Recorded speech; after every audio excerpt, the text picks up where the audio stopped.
In the episode of Vodafone Healthline, we're coming to you from some principal streets in Accra. On today's episode, we'll be talking about cancers that particularly affect women in our specialist segment. We'll be discussing ovarian cancers, cervical cancers, and uterine cancers. Yeah, mid-buster segment, we'll talk about a very critical issue. Does oral sex cause cancer? This week in medicine, we'll be discussing a rare occurrence, fetus in fetu. Micheda fan, onam honyinan, nanunya sheniyem. Lastly, jewels in the kitchen. Our nutritionist Frema will tell us about the benefits of a vegetable as common as onion. Mamonko baby, we'll be right back.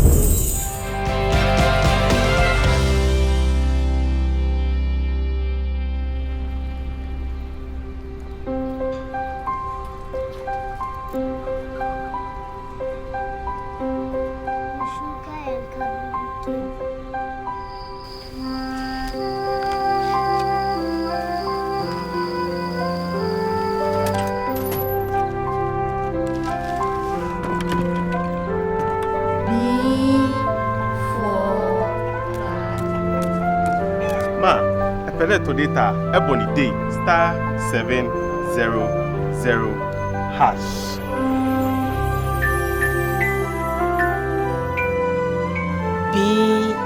BOY boy. Taxi. Ama is going home. Further together.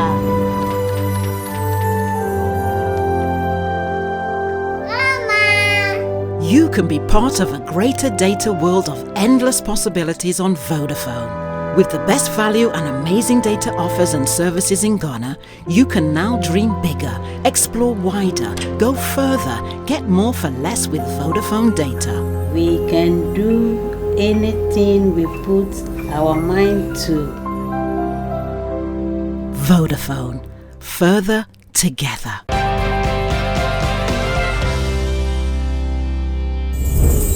Enyama pina wache de cause cancer. But does oral sex cause cancer? Let's find out in the Mythbuster.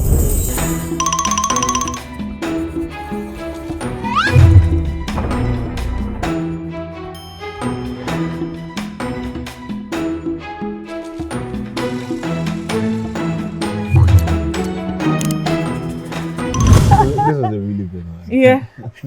Yes. Yeah. The animation was just On spot point. on. Yes. I like the eyebrow thing. Like, let's not say. I do you know that? Yes. People have terms. I like that. I like that. It's important to have terms. But oral sex, does it cause cancer? To say this is totally a myth will be false. I think so too. So, generally, cancer, or you're multifactorial. Because same risk factors and we're exposed out to it, you may not necessarily develop cancer. Yes. Or someone would. Or you're being exposed to the risk factor, your body's ability to repair damaged cells, put them back on track, kill them off, or so it's multifactorial. Has there been a causal link? Has there been a causal link to oral cancers and oral sex? Yes, there's been. It should not increase risk, causal link. So when I say a causal link, now the current evidence is saying that, first, most of the oral cancers are going more, the risk factors were strongly alcohol, smoking, but now, HPV, human papilloma virus infection, is increasing in the patients who oral cancers. Yes, those who smoke, those who drink, also have an even further increase their risk of developing the cancer. But that strong correlation is becoming manifest. So to say that oral sex no cause cancer, I wouldn't say that. But can oral sex predispose you to? Yes. I'll say yes. Papa, anything you want to add? So risky sexual behavior, I'll just pick up on that bit. Sometimes through no fault of yours. So you don't have a risky sexual behavior. You don't have too much of any exposure as far as these things are concerned. But the partner that you're married to, because of the exposure he or she has had, predisposes you if you engage in oral sex with this particular partner. And the thing is that, you know, the body has organisms that are in certain places that tend to be okay. So if it is found in a particular part of the body, it lives there and it's okay. That's where it's normally found. But if it tends to be relocated from that place to a new place, then it might stimulate cancer. So that's what happens when HPV, which can cause problems in the genital area. Cervical cancer. Yes, exactly. Gets moved to The mouth. another area, the mouth, for example, and then it can predispose to cancers in that area. Risky sexual behavior, the question is who defines what risky is, you know, but I think that... One man, one bullet is not risky.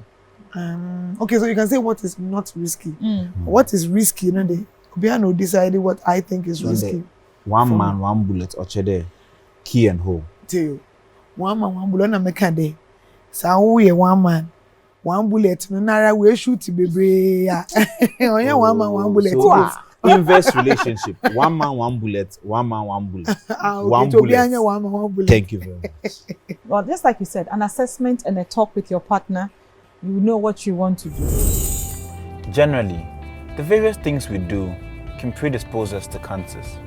What we eat, how much alcohol you drink, smoking can all predispose you to cancers. The advice? Live a healthy life.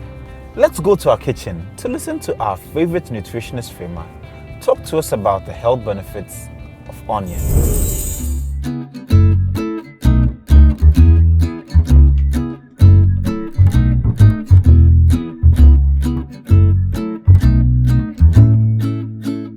Welcome back to Jewels in the Kitchen with me, Frema. And you can join some onions. Yes. Which are Jenny and Neko when you and your him. I mentioned dainty a mouth. And you when you have some number can. But dainty a Jenny a mouth. Jenny anti-inflammatory. We can jump. Oh, anti-inflammatory. Chess se kobi o mua. A boa my body need to meet a cool chrono. Jenny ewo antioxidants into chess ma apomudin pa maninche. Jane so antibacterial and which say boost the immune system. Jane so to say garlic na me ka last time no e boa kuma ne pa into BP management sanyo mani na Jane boa. Jane actually so boa with sugar control. Into no why not? It's a win-win. Into a coming kwa for the sake of your gut as well. Nka obu di Jane beka waduane. And you not be so much afraid to cut those onions in the kitchen. And I'm what? Nigeria no one doesn't have the same effect. Similar. Similar. The pungent nature of the onions, any garlic, the things that give the antioxidants, they are the things that give the heart protecting properties. And the gut health nadia is not dependent on whether it's cooked or not. Right. Because fibers, no onions, because something probiotics. They are these little good germs that stay in our guts. They give us, they boost our immune system, give us a lot of protection. And these days, it's going even towards sleep, weight loss, and all that. A lot of research is going in there. Jene feedi omo, garlic feedi omo, cabbages feedi omo. Jene no. In the nutrition realms, you call them prebiotics. But that's for another day. That's for another day.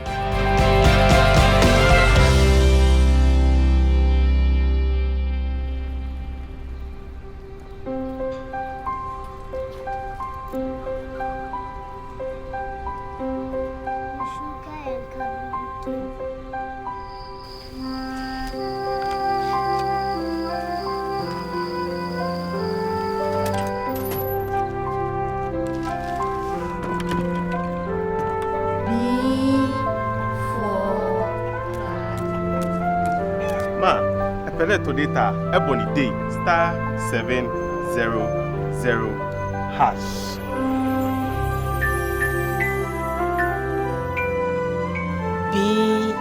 BOY boy. Taxi. Ama is going home, further together.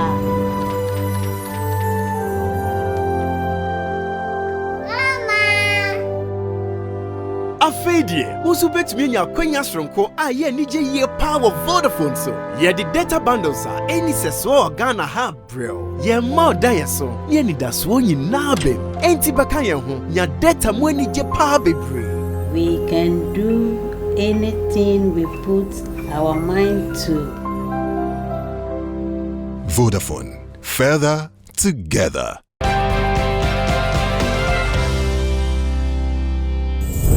Yenye especially Dr. Theodora Pepper, Uncle Bonkomo, alpha Mr. More cancers from Yeka, ovarian cancer, cervical cancer, and uterine cancer. These organs make our woman unique. Welcome back. Sina me kan fiti ase no, we'll be talking about kokram and I say cancers na etato imba wudie mu no. Cervical ni ovaries ni womb nu ankasa. Now to do that we have Dr. Theodora Pepper with us to explain it more. Doc, welcome to Vodafone Healthline. Thank you so much. Doc, people would like to know more about yourself. You're the only one. I didn't do that for a good reason. Please, let us know more about you. Well, quite simply, I was actually born in Ghana, a rich hospital, attended Achimota School, and was fortunate enough to be able to go to the UK to complete my training there, and went all the way up to become a consultant in a London teaching hospital. And I did that for a few years, but then I decided that there was more that I could do, particularly in my area of expertise, which is cervical cancer prevention, to give back to my home country. Yes. So I decided to actually retire from the UK, work part-time. So since 2013, just working part-time there, doing a few clinics, and really come back and give back. And I realized that the greater need, apart from doing a small clinic, would be to get into training doctors and nurses who are key in women's health. I really want to push a big up for our nurses in the Ghana Health Service to help us. And my father always used to say, you are where you are by an accident of birth. You could have been born to anybody. You're fortunate enough to be born into this family. He was a prominent industrialist. So they say that if you're fortunate enough to make it to the top, it's important to send the elevator back down. Send the elevator back down. Into Nwaba, se obebe chen ase. Mfa ne brofo no nche no. Otichi yo but ne kan nye de papa. Nti enfa nche no. Kokram or cancers that plague women, especially in the reproductive areas. No? Can we all bunch it into one thing? Say, ni na bako, or the fact that it has different names mean that they present differently, their prevalence is different, treatment is different. Are they all very that different? And that's bomba. They are quite different. I think the main thing to say is that any abnormal bleeding in a woman or something that doesn't seem right. Women, they know their own bodies. They should be listened to and it should be sensitively investigated.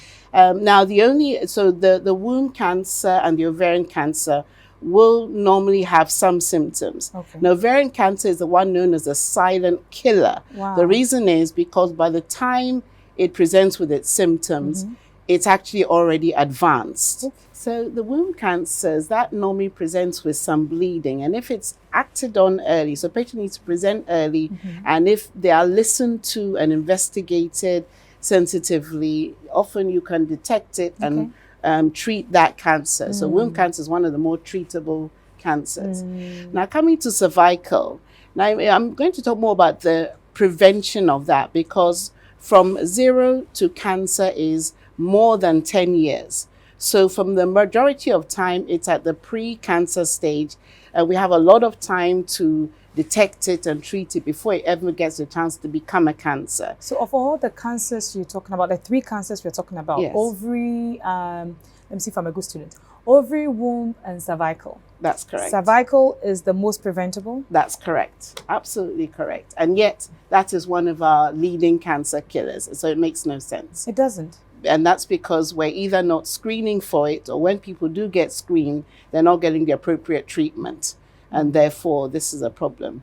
We are also not vaccinating for it, but that's another issue. I would love us to focus on cervical cancer because of what you've just said. But in order for us to understand the other cancers, Yes. Could you briefly just tell us, you said by the time you find out they have ovarian cancer, and as a ovary or the womb, no, it might be a little bit too late or something. Can you just make that simply for us before we go into the cervical? How would you know you have any of those two before we go to cervical? Right. Okay. Apart from the bleeding. Okay. Yes. Good student. So I'm going to start with the ovarian cancer. That's the one that's known as the silent killer. Exactly. And that's the silent killer because by the time you have the symptoms of that, it's so advanced that most treatments will not work. So how would you prevent that? How would I'm worried. It's a difficult one because there isn't any proven screening tests for it in order to test. For a screening test to be good, the condition has to be detectable at the pre-cancer level or very early cancer level. And we don't have that with ovarian. So some of the symptoms that people get with ovarian is they may get bloating, whereby I'm not just talking about just normal putting on weight, because that happens to all of us. But you find that maybe around the waist particular, just suddenly starts getting bigger. And then but the rest of you may also be losing weight, but around the waist you get bigger. Because you're looking adult. That's correct. That's a very good description.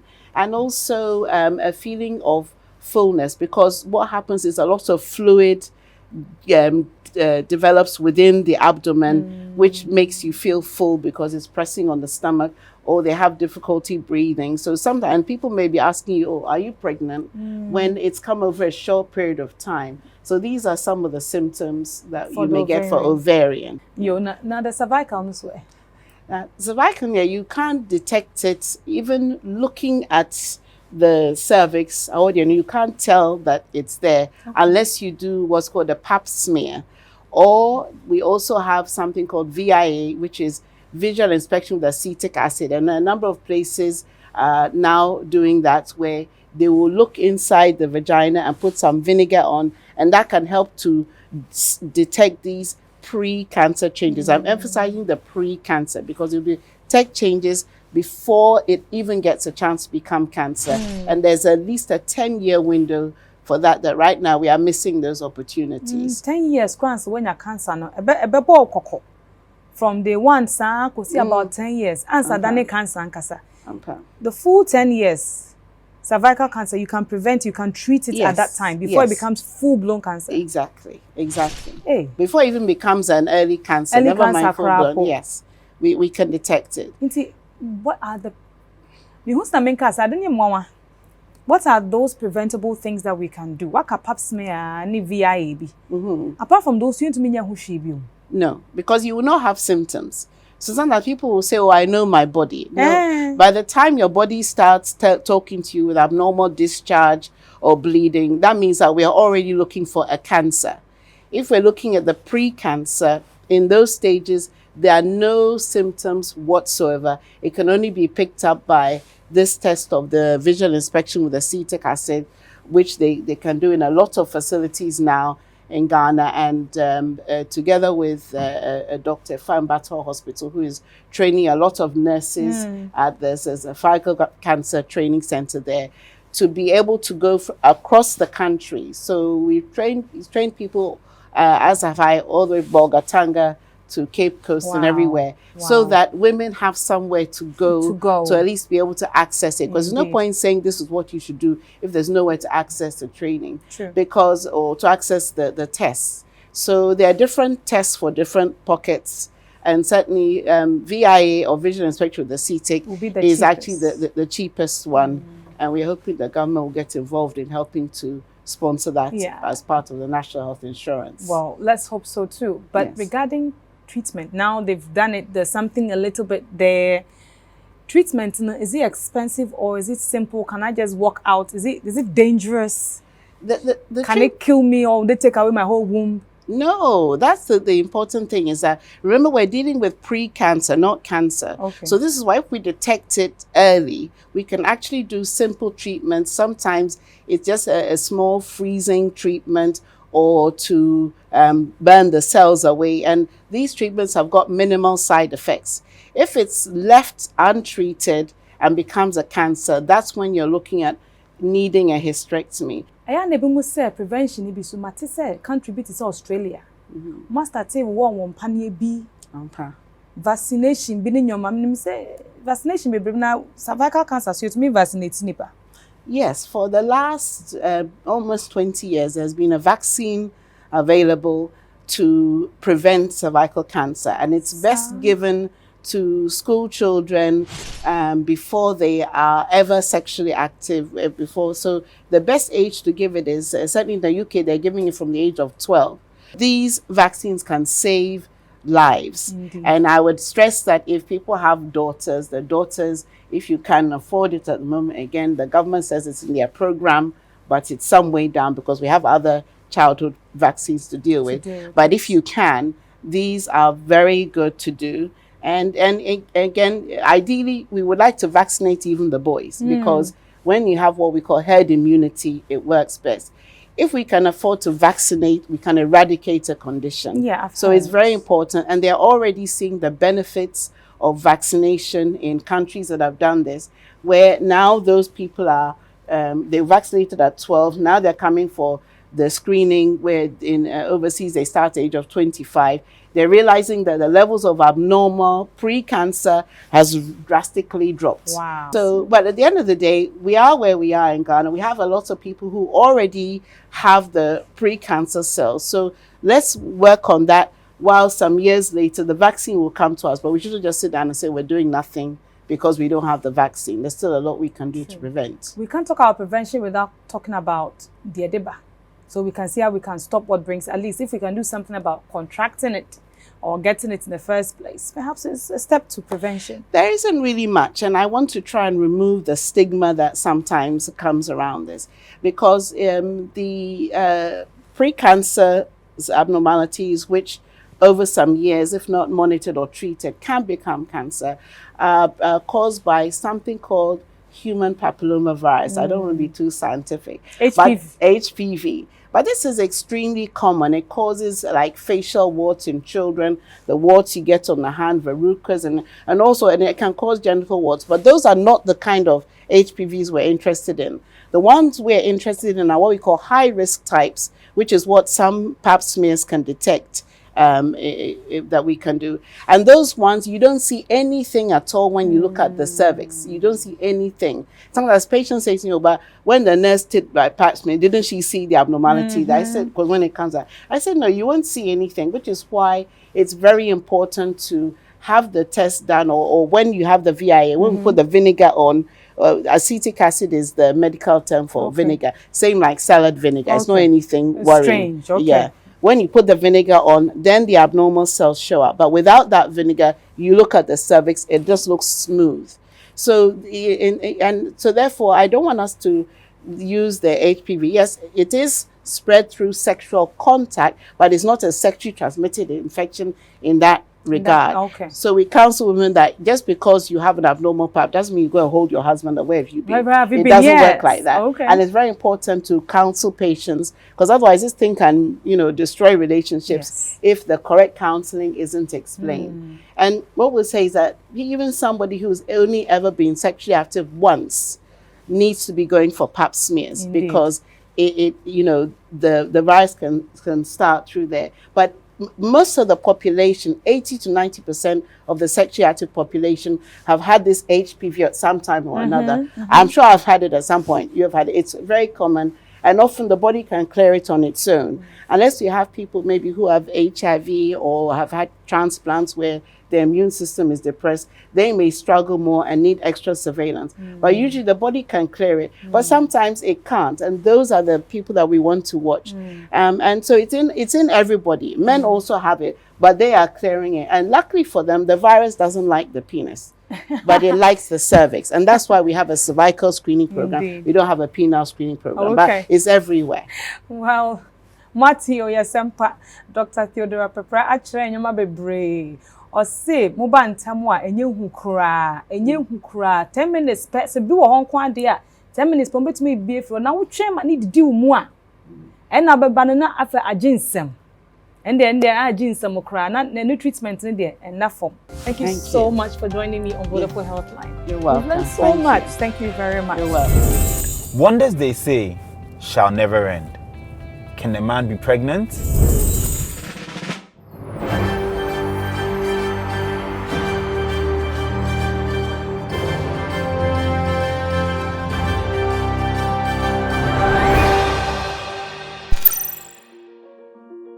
Today, in This Week in Medicine, we talk about a rare occurrence. You wanna guess? Fetus in fetu. This is a rare congenital anomaly with an incidence of 1 in 500,000 births. In simple terms, it means a baby within a baby. It is characterized by the incorporation of one or more partially developed fetus into the body of an otherwise normally developed fetus. It was first described in 1800. Now, I'm going to go into some details for the young ones that want to be doctors or scientists. The rest can go on a commercial break. Here we go. Genetic studies suggest that this phenomenon occurs in monozygotic monochorionic diamniotic twin gestations when one twin is absorbed during the ventral folding of the trilaminar embryonic sac. A lot of things to go, right? Well, this is not a cancer. The main adverse effect of this is from the pressure effect of the twin growing within the twin. Also, the twin within the other one feeds off the normal twin. And that's the problem. We turn our attention to India, where a farmer, Sanju Bhagat, lived his whole life with a bulging abdomen, as though he was pregnant. Indeed, people in his community referred to him as the pregnant man. In 1999, he was rushed to the Tata Memorial Hospital in Mumbai because he had respiratory embarrassment. He just could not breathe from the distended abdomen. To the surprise of the surgeons, there was an unusual creature within the abdomen with formed limbs, fingernails, hair. Yes, indeed, Sanju was pregnant with his twin brother for 36 years. That's all we have for this week in medicine. Fetus in fetu. Indeed, fetus in fetu is a rare condition. I hope today's episode of Vodafone Healthline has been both entertaining and educative. Before I leave, I'd like to talk about cancers. A few of them, like cervical cancer, breast cancer, can be picked up early through screening campaigns. Do well to get screened if you fall within the age group or have risk factors. Early detection saves lives. Till we meet again, stay safe and healthy.